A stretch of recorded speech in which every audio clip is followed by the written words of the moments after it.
Good morning. Today I'm going to read from Job. You can put the phone down, just relax, just listen to the word.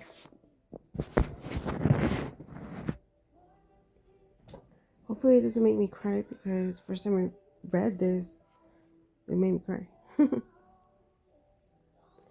There once was a man named Job who lived in the land of Uz. He was blameless, a man of complete integrity. He feared God and stayed away from evil. He had 7 sons and 3 daughters. He owned 7,000 sheep, 3,000 camels, 500 teams of oxen, and 500 female donkeys. He also had many servants. He was, in fact, the richest man in the entire area. Job's son would take turns preparing feasts in their homes, and they would invite their 3 sisters to celebrate with them. When these celebrations ended, sometimes after several days, Job would purify his children. He would get up early in the morning and offer a burnt offering for each of them. For Job said to himself, "Perhaps my children have sinned and have cursed God in their hearts." This was Job's regular practice. One day, the members of the heavenly court came to present themselves before the Lord, and the accuser, Satan, came with them. "Where have you come from?" the Lord asked Satan. Satan answered the Lord, "I have been patrolling the earth, watching everything that's going on." Then the Lord asked Satan, "Have you noticed my servant Job? He is the finest man in all earth. He is blameless, a man of complete integrity. He fears God and stays away from evil." Satan replied to the Lord, "Yes, but Job has good reason to fear God. You have always put a wall of protection around him and his home and his property. You have made him prosper in everything he does. Look how rich he is. But reach out and take away everything he has, and he will surely curse you to your face." "All right, you may test him," the Lord said to Satan. "Do whatever you want with everything he possesses, but don't harm him physically." So Satan left the Lord's presence. One day, when Job's sons and daughters were feasting at the oldest brother's house, a messenger arrived at Job's home with the news, Your oxen were plowing with the donkeys feeding beside them. When the Sabians raided us, they stole all the animals and killed all the farmhands. I am the only one who escaped to tell you." While he was still speaking, another messenger arrived with this news, "The fire of God has fallen from heaven and burned up your sheep and all the shepherds. I am the only one who escaped to tell you." While he was still speaking, a third messenger arrived with this news, "Three bands of Chaldean raiders have stolen your camels and killed your servants. I am the only one who escaped to tell you." While he was still speaking, another messenger arrived with this news, "Your sons and daughters were feasting in their oldest brother's home. Suddenly, a powerful wind swept in from the wilderness and hit the house on all sides. The house collapsed, and all your children are dead." I am the only one who escaped to tell you." Job stood up and tore his robe in grief. Then he shaved his head and fell to the ground to worship. He said, "I came naked from my mother's womb, and I will be naked when I leave. The Lord gave me what I had, and the Lord has taken it away. Praise the name of the Lord." In all of this, Job did not sin by blaming God.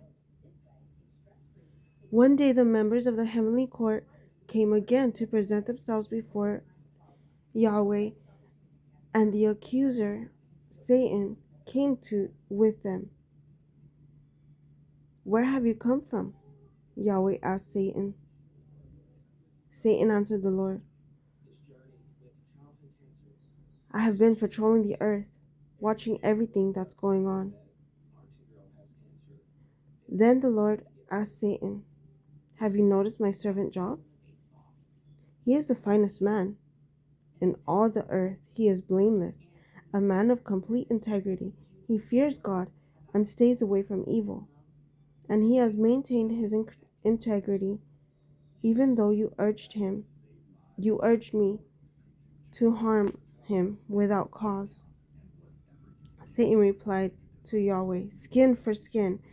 A man will give up everything he has to save his life, but reach out and take away his health, and he will surely curse you to your face." "All right, do with him as you please," the Lord said to Satan, "but spare his life." So Satan left the Lord's presence, and he struck Job with terrible boils from head to foot. Job scraped his skin with a piece of broken pottery as he sat among the ashes. His wife said to him, "Are you still trying to maintain your integrity? Curse God and die." But Job replied, "You talk like a foolish woman.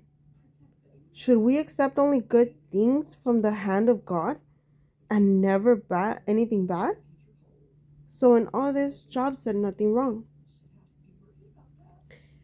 When three of Job's friends heard of the tragedy he had suffered, they got together and traveled from their homes to comfort and console them.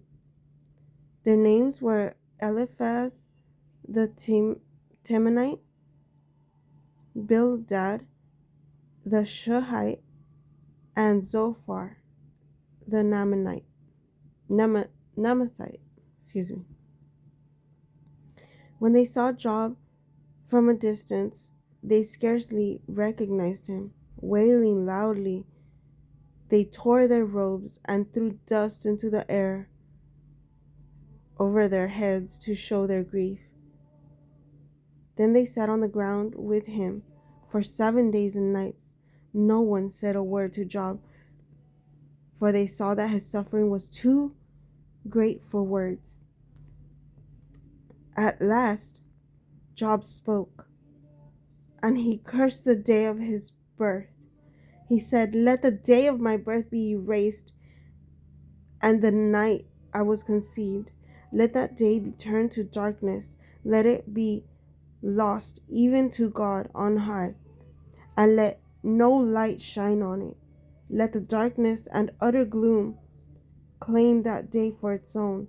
Let a black cloud overshadow it, and let the darkness terrify it. Let that night be blotted off the calendar, never again to be counted among the days of the year, never again to appear among the months. Let that night be childless. Let it have no joy.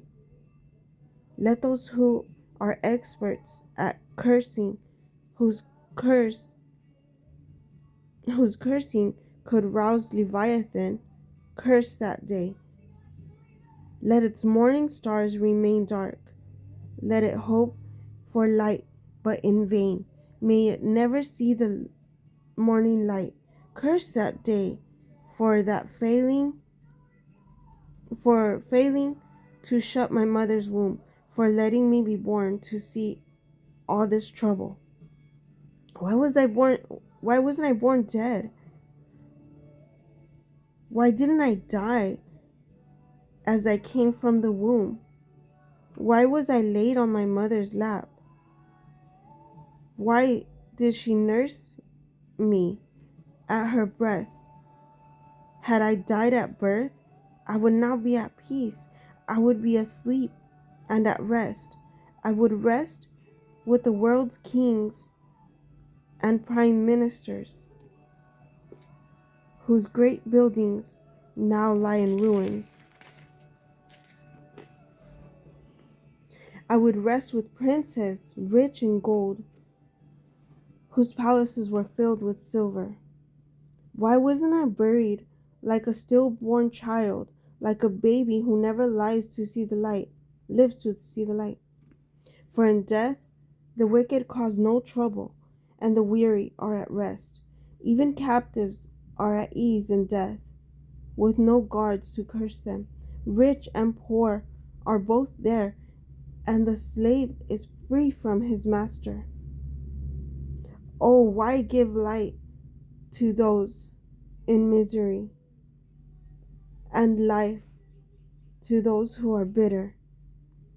They long for death, and it won't come. They search for death more eagerly than for hidden treasure. They're filled with joy when they finally die, and rejoice when they find the grave. Why is life given to those with no future? Those God has surrounded with difficulties. I cannot eat for sighing, my groans pour out like water. What I always feared has happened to me, what I dreaded has come true. I have no peace, no quietness, I have no rest, only trouble comes. Then Eliphaz the Temanite replied to Job, will you be patient and let me say a word? For who could keep from speaking out? In the past, you have encouraged many people. You have strengthened those who were weak. Your words have supported those who were falling. You encouraged those with shaky knees. But now, when trouble strikes, you lose heart. You are terrified when it touches you. Doesn't your reverence for God give you confidence? Doesn't your life of integrity give you hope? Stop and think. Do you think that do the innocent die? When have the upright been destroyed? My experience shows that those who plant trouble and cultivate evil will harvest the shame. A breath from God destroys them. They vanish in a blast of his anger. The lion roars and the wildcat snarls, but the teeth of strong lions will be broken. The fierce lion will starve for lack of prey, and the cubs of the lioness will be scattered. This truth was given to me in secret, as though whispered in my ear. It came to me in a disturbing vision at night, when people are in a deep sleep. Fear gripped me, and my bones trembled. A spirit swept past my face, and hair stood on end. The spirit stopped, but I couldn't see its shape. There was a form before my eyes. In the silence, I heard a voice say, can a mortal be innocent before God? Can anyone be pure before the Creator? If God does not trust his own angels and has charged his messengers with foolishness, how much less will he trust people made of clay? They are made of dust, crushed as easily as a moth. They're alive in the morning, but dead by evening, gone forever without a trace. Their tent cords are pulled, and the tent collapses, and they die in ignorance. Cry for help, but will anyone answer you? Which of the angels will help you? Surely resentment destroys the fool, and jealousy kills the simple. I have seen that fools may be successful for the moment, but then comes sudden disaster. Their children are abandoned, far from help. They are crushed in court, with no one to defend them. The hungry devour their harvest, even when it is guarded by brambles.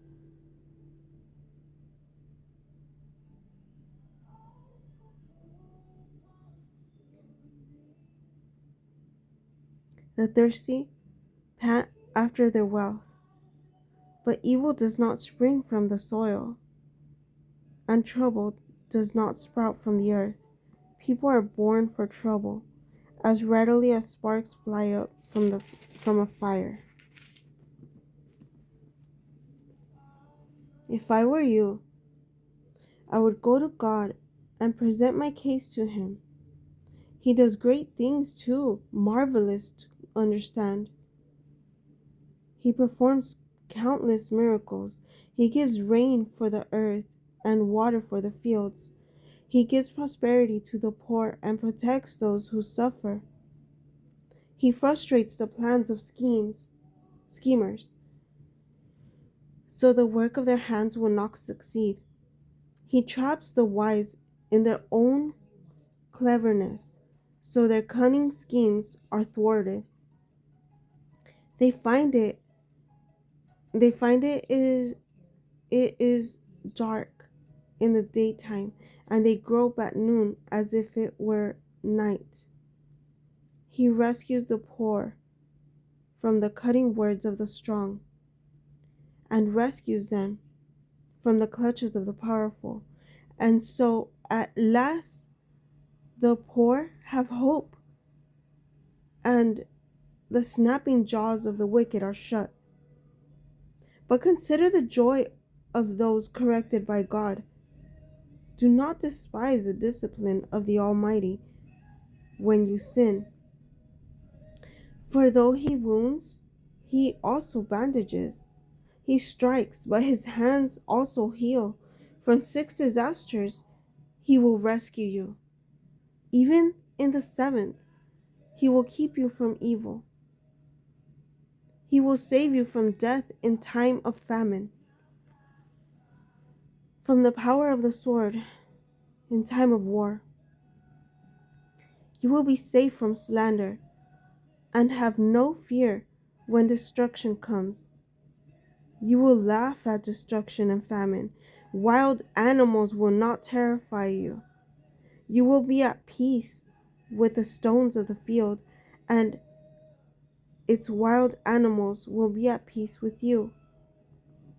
You will know that your home is safe. When you survey your possessions, nothing will be missing. You will have many children. Your descendants will be as plentiful as grass. You will go to the grave at a ripe age,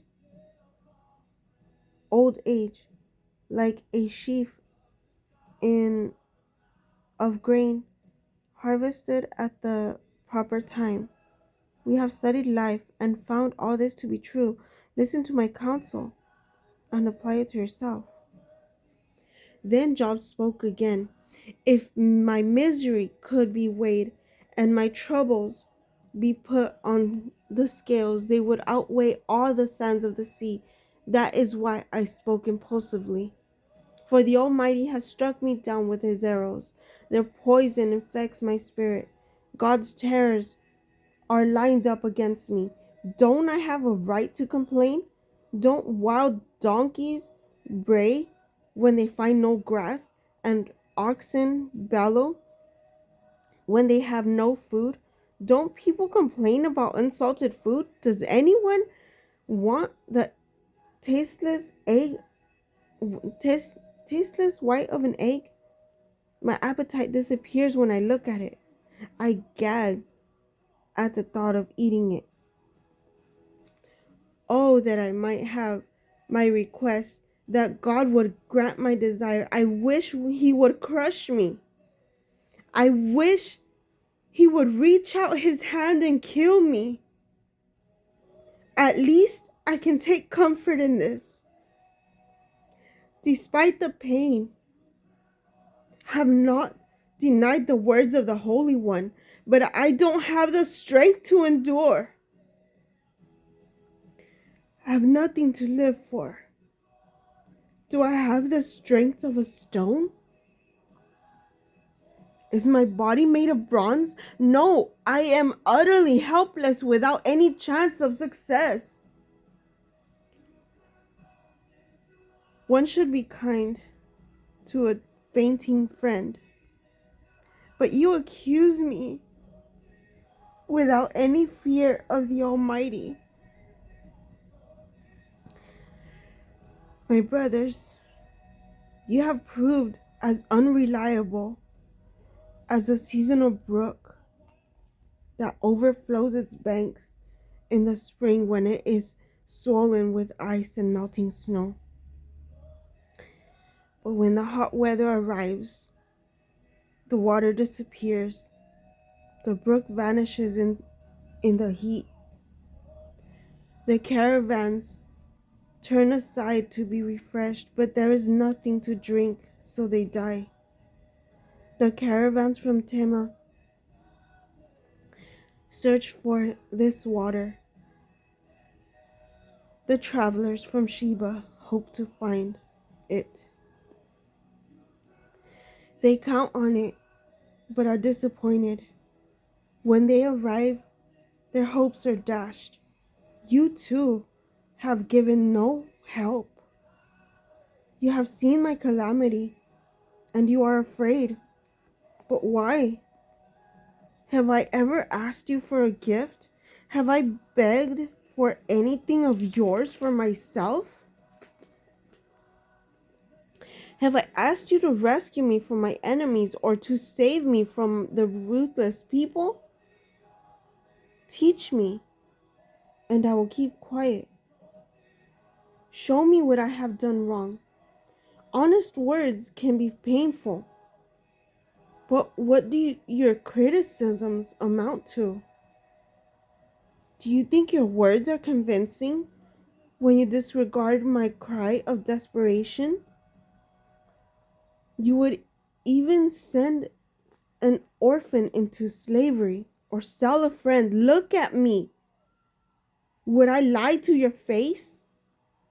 Stop assuming my guilt, for I have done no wrong. Do you think I'm lying? Don't I know the difference between right and wrong? Is not all human life a struggle? Our lives are like that of a hired hand, like a worker who longs for the shade, like a servant waiting to be paid. I too have been assigned months of futility, long and weary nights of misery. Lying in bed, I think, when will it be morning? But the night drags on, and I toss till dawn. My body is covered with maggots and scabs. My skin breaks open, oozing with pus. My days fly faster than a weaver's shuttle. They end without hope. Oh God, remember that my life is but a breath, and I will never again feel happiness. You see me now, but not for long. You will look for me, but I will be gone. Just as the cloud dissipates and vanishes, Those who die will not come back. They're gone forever from their home, never to be seen again. I cannot keep from speaking. I must express my anguish. My bitter soul must complain. Am I a sea monster or a dragon that you must place me under guard? I think my bed will comfort me, and sleep will ease my misery. But then you shatter me with dreams and terrify me with visions. I would rather be strangled, rather die than suffer like this. I hate my life and and don't want to go on living. Oh, leave me alone for my few remaining days. What are people that you should make so much of us, that you should think of us so often? For you examine us every morning and tell us every moment, why won't you leave me alone? At least long enough for me to swallow. If I have sinned, what have I done to you, O watcher of all humanity? Why make me your target? Am I a burden to you? Why not just forgive my sin and take away my guilt? For soon I will lie down in the dust and die. When you look for me, I will be gone. Then Bildad the Shuhite replied to Job, how long will you go on like this? You sound like a blustering wind. Does God twist justice? Does the Almighty twist what is right? Your children must have sinned against him, so their punishment was well deserved. But if you pray to God and seek the favor of the Almighty, and if you are pure and live with integrity, he will surely rise up and restore your happy home. And though you started with little, you will end with much. Just as the previous generation, pay attention to the experience of our ancestors. For we were born but yesterday and know nothing. Our days on earth are as fleeting as a shadow. But those who came before us will teach you. They will teach you the wisdom of old. Can papyrus reeds grow tall without a marsh? Can marsh grass flourish without water? While they are still flowering, not ready to be cut, they begin to wither more quickly than grass. The same happens to all who forget God. The hopes of the godless evaporate. Their confidence hangs by a thread. They are leaning on a spider's web. They cling to their home for security, but it won't last. They try to hold it tight, but it will not endure. The godless seem like a lush plant growing in the sunshine, its branches spreading across the garden. Its roots grow down through a pile of stones. It takes hold on a bed of rocks. But when it is uprooted, it's as though it never existed. That's the end of its life. And others spring up from the earth to replace it. But look, God would not reject a person of integrity. nor will he lend a hand to the wicked. He will once again fill your mouth with laughter and your lips with shouts of joy. Those who hate you will be clothed with shame, and the home of the wicked will be destroyed. Then Job spoke again. Yes, I know all this is true in principle, but how can a person be declared innocent in God's sight? If someone wanted to take God to court, would it be possible to answer him even once in 1,000 times? For God is so wise and so mighty. Who has ever challenged him successfully? Without warning, he moves the mountains, overturning them in his anger. He shakes the earth from its place, and its foundations tremble. If he commands it, the sun won't rise, and the stars won't shine. He alone has spread out the heavens and marches on the waves of the sea. He made all the stars, the Bear and Orion, the Pleiades, and the constellations of the southern sky. He does great things too marvelous to understand. He performs countless miracles. Yet when he comes near, I cannot see him. When he moves by, I do not see him go. If he snatches someone in death, who can stop him? Who dares to ask, "What are you doing?" And God does not restrain his anger. Even the monsters of the sea are crushed beneath his feet. So who am I that I should try to answer God or even reason with him? Even if I were right, I would have no defense. I could only plead for mercy. And even if I summoned him and he responded, I'm not sure he would listen to me. For he attacks me when with a storm and repeatedly wounds me without cause. He will not let me catch my breath, but fills me instead with bitter sorrows. If it's a question of strength, he's the strong one.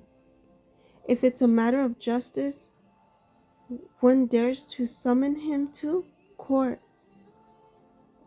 Though I am innocent, my own mouth would pronounce me guilty.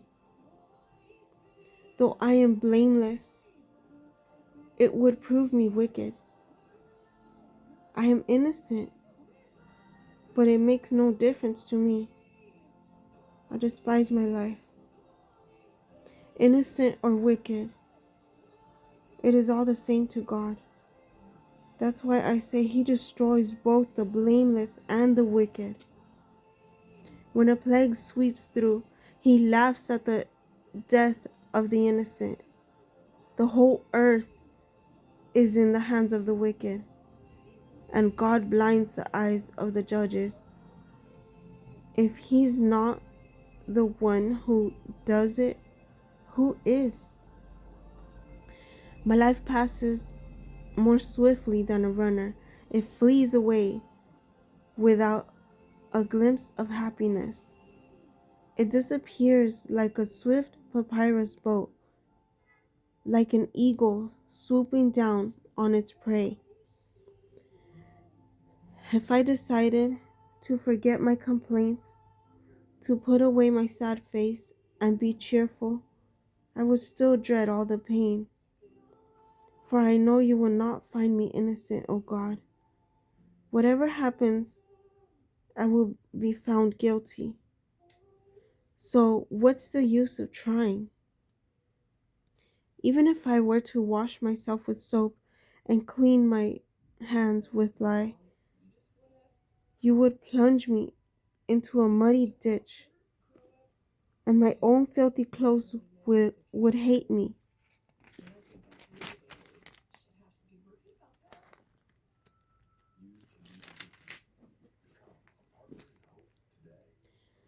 God is not a mortal like me, so I cannot argue with him or take him to trial.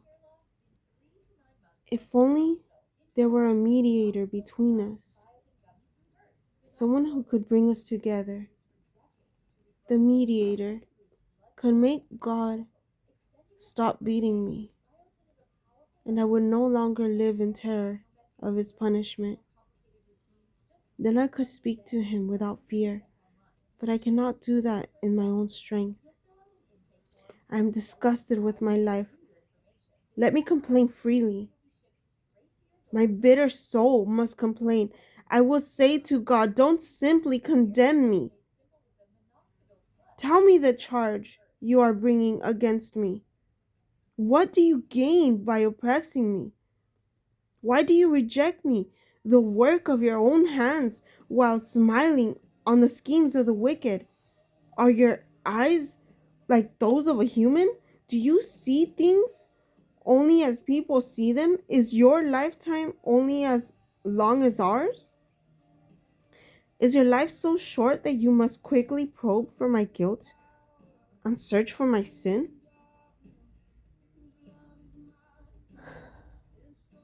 Although you know I am not guilty, no one can rescue me from your hands. You formed me with your hands. You made me, yet now you completely destroy me. Remember that you made me from dust. Will you turn me back to dust so soon? You guided my conception and formed me in the womb. You clothed me with skin and flesh, and you knit my bones and sinews together. You gave me life and showed me your unfailing love. My life was preserved by your care, yet your real motive, your true intent was to watch me.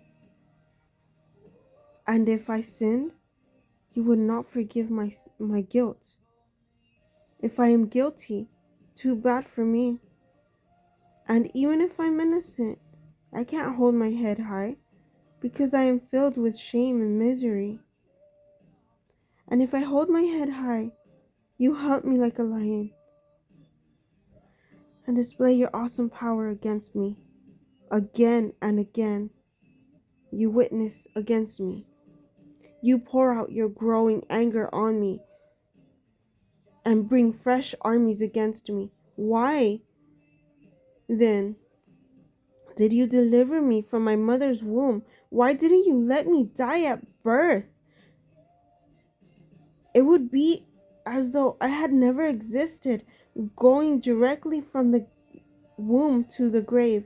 I have only a few days left, so leave me alone, that I may have a moment of comfort before I leave, never to return. For the land of darkness and utter gloom, it is a land as dark as midnight, a land of gloom and confusion, where even the light is dark as midnight. Then Zophar the Naamathite replied to Job, shouldn't someone answer this torrent of words? Is a person proved innocent just by a lot of talking? Should I remain silent while you babble on? When you mock God, shouldn't someone make you ashamed? You claim my beliefs are pure, and I am clean in the sight of God. If only God would speak. If only He would tell you what He thinks. If only He would tell you the secrets of wisdom, for true wisdom is not a simple matter. Listen, God is doubtless punishing you far less than you deserve. Can you solve the mysteries of God? Can you discover everything about the Almighty? Such knowledge is higher than the heavens. And who are you?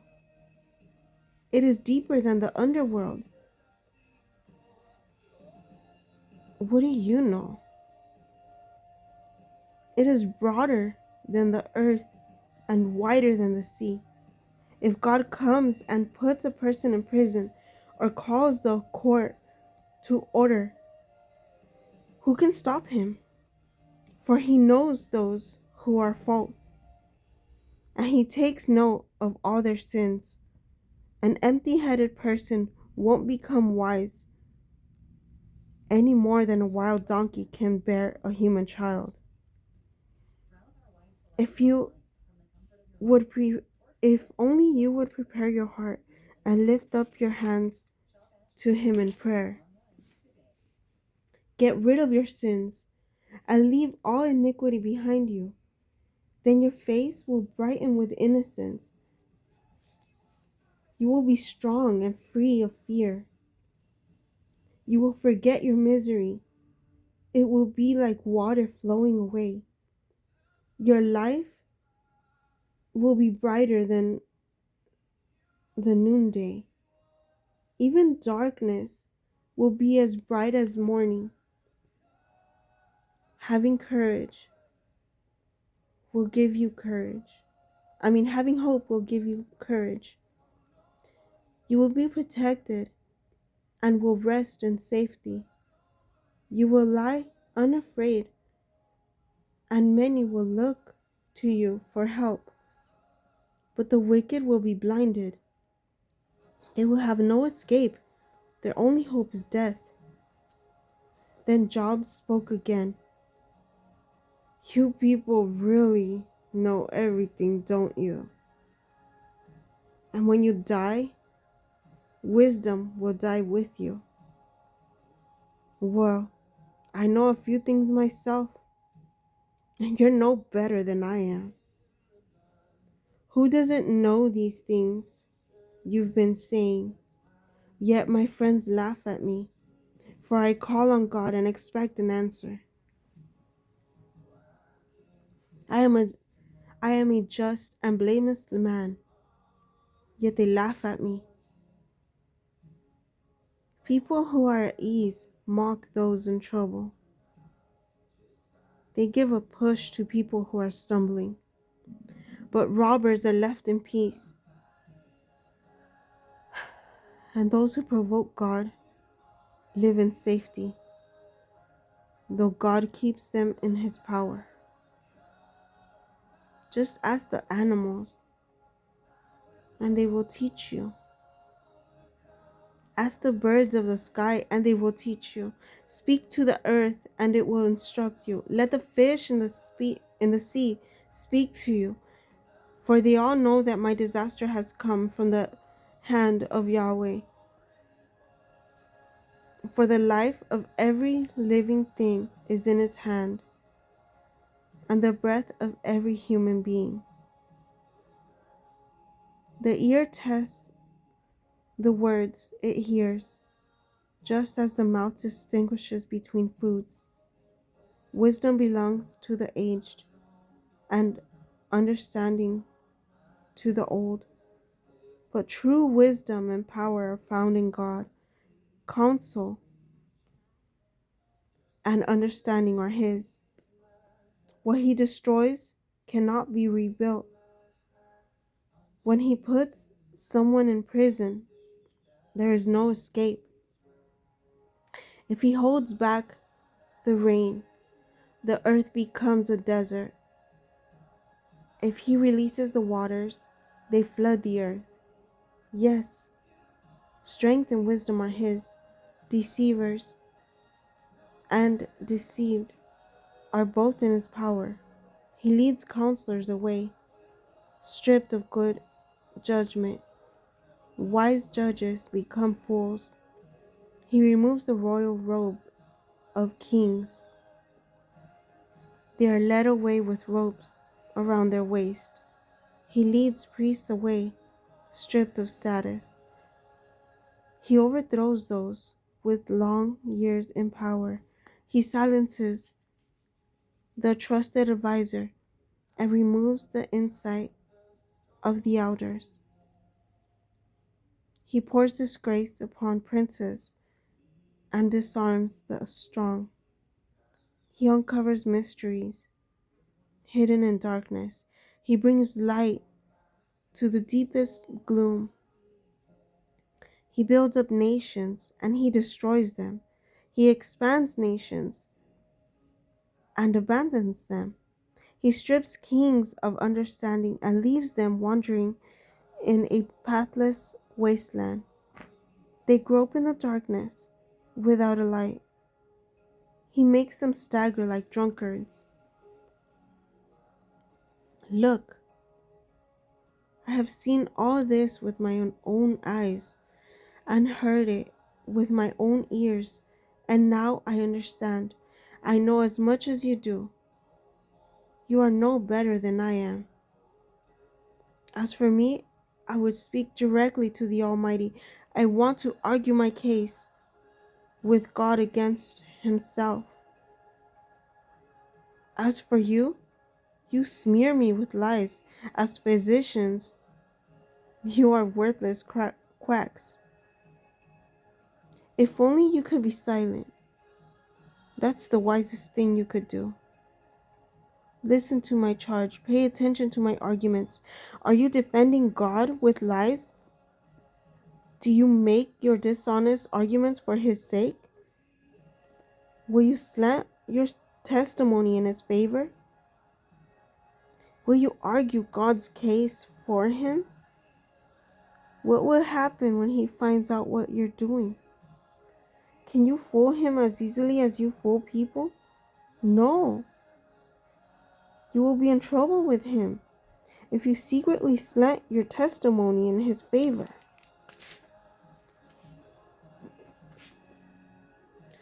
Doesn't His Majesty terrify you?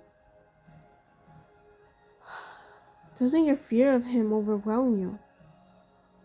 Your platitudes are as valuable as ashes. Your defense is as fragile as a clay pot. Be silent now and leave me alone. Let me speak, and I will face the consequences. Why should I put myself in mortal danger and take my life in my own hands? God, kill me, but I have no other hope. I am going to argue my case with Him, but this is what will save me. I am not godless. If I were, I could not stand before Him. Listen closely to what I am about to say. Hear me out. I have prepared my case. I will be proved innocent. Who can argue with me over this? And if you prove me wrong, I will remain silent. Oh God, grant me these two things, and then I will be able to face you. Remove your heavy hand from me, and don't terrify me with your awesome presence. Now summon me, and I will answer, or let me speak to you, and you reply, tell me, what have I done wrong? Show me my rebellion and my sin. Why do you turn away from me? Why do you treat me as your enemy? Would you terrify a leaf blown by the wind? Would you chase dry straw? You write bitter accusations against me and bring up all the sins of my youth. You put my feet in stocks. You examine my paths. You trace all my footprints. I waste away like rotting wood, like a moth-eaten colt. How frail is humanity, how short is life, how full of trouble. We blossom like a flower and then wither. Like a passing shadow, we quickly disappear. Must you keep an eye on such a frail creature and demand me accounting from me? Who can bring purity out of an impure person? No one. You have decided the length of our lives. You know how many months we will live, and we are not given a minute longer. So leave us alone and let us rest. We are like hired hands, so let us finish our work in peace. Even a tree has more hope. If it is cut down, it will sprout again and grow new branches. Though its roots have grown old in the earth and its stump decays at the scent of water, it will bud and sprout again like a new seedling. But when people die, their strength is gone. They breathe their last breath. And then where are they? As water evaporates from a lake and a river disappears in drought, people are laid to rest and do not rise again until the heavens are no more. They will not wake up nor be roused from their sleep. I wish you would hide me in the grave and forget me there until your anger has passed. But mark your calendar and think of me again. Can the dead live again? If so, this would give me hope through all my years of struggle, and I would eagerly wait the release of your death. You would call, and I would answer, and you would yearn for me, your handiwork. For then you would guard my steps. Instead of watching for my sins would be sealed in a pouch, and you would cover my guilt. But instead, as mountains fall and crumble, and as rocks fall from a cliff, as water wears away the stones and floods wash away the soil, so you destroy people's hope. You always overpower them, and they pass for the scene. You disfigure them in death and send them away. They never know if their children grow up in honor or sink in insignificance. They suffer painfully. Their life is full of trouble. Instead, I suffer. Oh no. Then Eliphaz the Temanite replied, this is Job 15. Actually, you know what? I think I'm going to stop right there because I think I have read 15 chapters. So with that, I leave you guys and I'll read chapter 15 another day. Okay, bye-bye.